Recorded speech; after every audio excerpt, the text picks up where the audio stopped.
Hello, જાગૃત આવાજમાં તમારું સ્વાગત છે. મારું નામ છે ચિંતન અખાણી.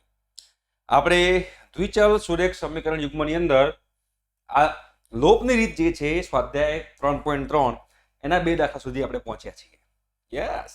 અને આગળના લેક્ચર્સ તમારે જોવાના બાકી હોય તો ડિસ્ક્રિપ્શન બોક્સમાં પ્લેલિસ્ટની લિંક છે. બધા જ ચેપ્ટર આપણે ભણાવવા જઈ રહ્યા છીએ યુટ્યુબ ઉપર. તો તમે લોકો સપોર્ટ કરજો અને ચેનલને સબસ્ક્રાઇબ કરજો. બીજી વસ્તુ, ફ્રી ઓફ કોસ્ટ મટીરિયલ જોઈતું હોય તો વેબસાઇટની પણ લિંક નીચે મૂકી દઉં છું, જે તમને લોકોને કામમાં આવશે. અને અમારી સાથે જોડાવું હોય વોટ્સએપ ચેનલની લિંક પણ નીચે છે. તમે અમારી વોટ્સએપ ચેનલ જાગૃત આવાસને ફોલો કરી શકો છો ફર્ધર અપડેટ માટે, ધોરણ 10, 11, 12 એડમિશન પ્રોસિજર બધા માટે. ઓકે, ચલો હવે આ જે દાખલો છે આપણે જોવાનો પ્રયત્ન કરીએ. આ રે શું કે છે બેટા, કંઈક આવું છે 3x - 5y - 4 બરાબર 0. બરાબર છે, આ એક છે. અને બીજું સમીકરણ છે આ 2y ને આ બાદ લાવી દો. જો 9x આ જે 2y જે છે એને આપણે આ બાદ લાવી દઈએ તો -2y થઈ જાય બેટા. અને 7 ને પણ આપણે આ બાદ લાવી દઈએ તો -7 થઈ જાય બરાબર 0. બરાબર, 2y ને 7 ને પેલી બાદ ધક્કો મારી દીધો કે જાન ભાઈ હેરાન ના કરીશ, ફટાફટ પહોંચી જા, ગરમી બહુ લાગે છે બોસ. તો હવે આમાં લોપની રીત કરવાની છે. તો કાં તો x ના સહગુણક સરખા બનાવો, કાં તો y ના સહગુણક સરખા બનાવો. તો જો અહીંયા 3 છે અને અહીંયા 9 છે તો મને સરળ કયું પડે, મને ઈઝી કયું પડે? સમીકરણ 1 ને 3 વડે ગુણી દો. તો તમે સમીકરણ 1 ને 3 વડે ગુણી પાછું નીચે લખો તો આ આખાને 3 વડે ગુણો તો અહીંયા 9 તરી 3 તરી 9x - 15y થાય. 3 વડે ગુણીએ છે -12 થાય બરાબર 0. હવે જો +9x અને +9x છે તો મારે લોપ કરવો હોય તો એક માઇનસ હોવું જોઈએ. તો +9x -9x એકબીજાને કાપી નાખે અને કેન્સલ થઈ જાય અને આપણો બેડો પાર થઈ જાય. તો આ +9x ને માઇનસ કરો તો -15y +15y થઈ જાય, -12 +12 થઈ જાય. માઇનસ હોય પ્લસ થાય ને પ્લસ હોય માઇનસ થાય. તો 9x નો લોપ થઈ ગયો. -2y + 15y કેટલા થાય? -2y + 15y તો થાય 13y. બરાબર, -7 + 12 -7 + 12 કેટલા થાય?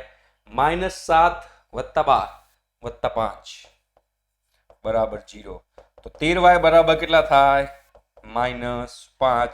તો y બરાબર કેટલા આયા? -5/13. -5/13 તમારો જવાબ છે y. y નું મૂલ્ય ત્યાં મૂકી દો એટલે x નું મૂલ્ય મળી જશે. ચલો x નું મૂલ્ય શોધવું હોય તો શું થશે? 3x - 5 y ની જગ્યાએ -5/13 મૂકી દઉં, -4 બરાબર 0. તો શું થાય? 3x પ્લસ 25/3 -4 બરાબર 0. તો હવે 13 લસા લઈ લઈએ. હા, તો 13 તરી 39x વત્તા 25 -13 તરી 39, 13 ચોક 52 -52 થાય છેદમાં 13 થાય બરાબર 0. 13 આ બાજુ એટલે 0 થઈ જાય. 39x 25 - 52 એટલે થાય -27. -27 બરાબર 0. બરાબર છે. તો 39x બરાબર 27. x બરાબર શું થાય? 27/39. હવે 3 ભાગ ચલાવો તો x બરાબર શું થાય? 9 તરી 27 ને 13 તરી 39. 9/13 એ x નું મૂલ્ય છે. એ બીજા સમીકરણમાં મૂકીને ચેક કરી લો જવાબ સાચો આવે છે કે ખોટો. જો અહીંયા x બરાબર શું મૂકશો? અહીંયા x બરાબર મૂકો 9/13 તો 9/9/13 એટલે કે 81/13 થયું. આ બાજુ 81/13 થયું. તો આ બાજુ y મૂકીને ચેક કરો કે 81/13 આવે છે કે નહીં. તો y છે -5/13. તો 2 -5/13 વત્તા 7. 13 લસા લો તો -5 દુ -10, 13 સીતા 91. તો આ પણ 81/13 જ થાય છે. મતલબ કે x અને y બીજા સમીકરણનું પણ સમાધાન કરે છે. અને x અને y બીજા સમીકરણનું સમાધાન કરતા હોય મતલબ કે આપણે x અને y ના જે મૂલ્ય આયા એ સાચા છે. x નું મૂલ્ય 9/13 છે અને y નું મૂલ્ય -5/13 છે. સમજાયું? ચાલો જોઈએ. હવે એક સમીકરણ કંઈક આવું છે x² પ્લસ 2y/3 બરાબર -1. અને એક છે x - y/3 બરાબર 3. હવે અહીંયા x નો સહગુણક 1/2 છે. અહીંયા x નો સહગુણક 1/2 છે અને અહીંયા 1 છે. તો હું આ સમીકરણ આને 1 કહી દઉં, આ સમીકરણ 1 કહી દઉં, આ સમીકરણ 2 કહી દઉં બેટા. તો સમીકરણ 1 ને હું બધાને 2 વડે ગુણી કાઢું તો અહીંયા સહગુણક 1 ના થઈ જાય. તો મતલબ કે સમીકરણ 1 ને બધાને 2 વડે ગુણી કાઢું તો બધાને 2 વડે ગુણું, આ બધાને 2 વડે ગુણું તો x દૂત્યાંશ ગુણ્યા 2 કરીએ એટલે x થાય. અહીંયા ગુણ્યા 2 કરીએ એટલે 2 દુ 4 એટલે વત્તા 4y ના છેદમાં 3 થાય. અહીંયા ગુણ્યા 2 કરીએ એટલે -2 થાય. -1 હતું ગુણ્યા 2 કરીએ એટલે -1 થયું. હવે આ બેનો તમારે લોપ કરવાનો, કેમ કે જો બંનેના સહગુણક સરખા થઈ ગયા. પણ +x છે ને +x છે તો લોપ ના થાય, એક ઋણ હોવું જોઈએ. તો પ્લસ છે તો માઇનસ કરી નાખો, પ્લસ હોય તો માઇનસ કરી નાખો, માઇનસ છે તો પ્લસ કરી નાખો. આ લોપ થઈ ગયો. તો -y ના છેદમાં 3, -y ના છેદમાં 3 છે અને આ પણ -4y ના છેદમાં 3 છે. તો શું થાય? -5y ના છેદમાં 3 થાય. તો આનો સરવાળો થાય -5y ના છેદમાં 3 બરાબર 3 + 2 કેટલા થાય? 5.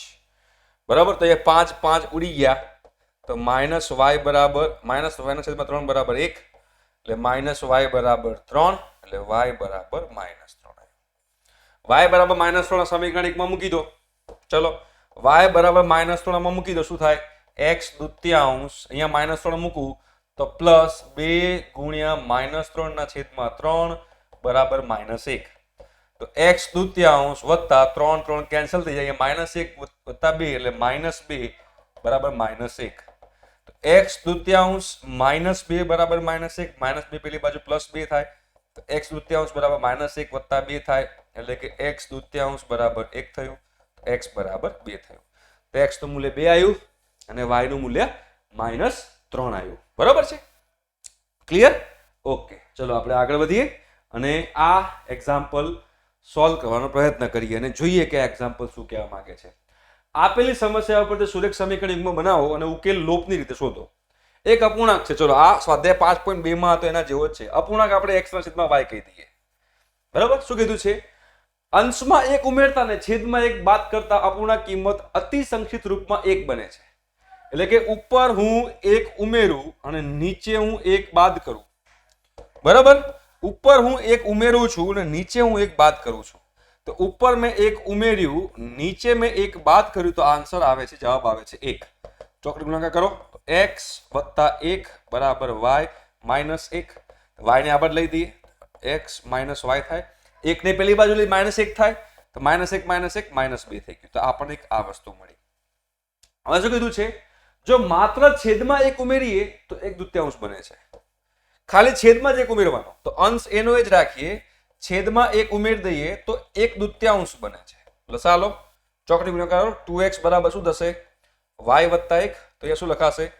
2x - y બરાબર 1 થયું. તો જો અહીંયા આગળ 2x - y બરાબર 1 થયું. હવે આ બંનેનો સમીકરણ 1 અને સમીકરણ 2 નો લોપ કરવાનો છે. તમે જો y ના બંનેના સહગુણક પહેલે સરખા જ છે. y ના બંનેના સહગુણક સરખા છે, -1 -1.